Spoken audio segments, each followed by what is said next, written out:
જે મેં આપણી શાળાની જે શ્રેષ્ઠ બાબતોની વાત કરી એમને જ એક પાવરપોઈન્ટ પ્રેઝન્ટેશન બનેલું છે. સર્વપ્રથમ ગુણોત્સવ ગ્રેડની વાત કરીએ તો સતત 3 વર્ષથી આપણી શાળા છે એ બી ગ્રેડ પ્રાપ્ત કરી શકે છે. એક વાત જે પાઠક અંજલીની જે મેં વાત કરી એ રાજ્ય કક્ષાએ વાર્તાકથન સ્પર્ધામાં પહોંચી શકી છે. આ જિલ્લા કક્ષા વાર્તા સ્પર્ધામાં પહોંચી છે. આ પાઠક દિશા છે એ પણ વાર્તાકથન સ્પર્ધામાં જિલ્લા કક્ષા સુધી ગઈ અને એનું ફરી પાછું મેં જેમ કીધું એમ કે દેવભૂમિ દ્વારકાનો જે પ્રતિભા સન્માન સમારોહમાં એને ફરીથી સન્માનિત કરવામાં આવ્યા. આ લગ્ન કીર્તન સ્પર્ધામાં જે દીક્ષિતાનું ગ્રુપ છે જે જિલ્લા કક્ષામાં પ્રથમ સ્થાન મેળવે છે અને ઝોન કક્ષાની હવે આવનારી છે સ્પર્ધા.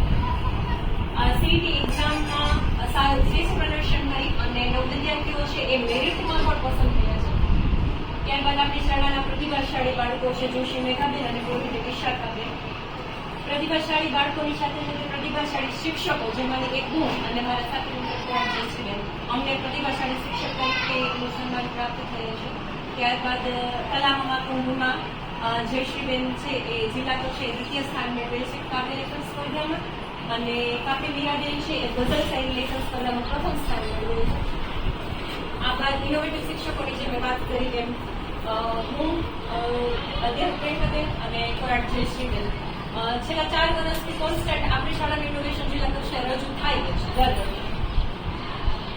અને મારું ઇનોવેશન છે છેલ્લે વખતે જિલ્લા કક્ષામાં પ્રથમ સ્થાન મેળવેલ અને રાજ્ય કક્ષાએ સુધી મારું ઇનોવેશન છે. ત્યારબાદ જિલ્લા કક્ષાનું સન્માન સમારોહ હતું એમાં પણ સન્માનિત થયેલ છે અને લાસ્ટ યર જ મને તાલુકા કક્ષાના શ્રેષ્ઠ શિક્ષક તરીકેનો એવોર્ડ પણ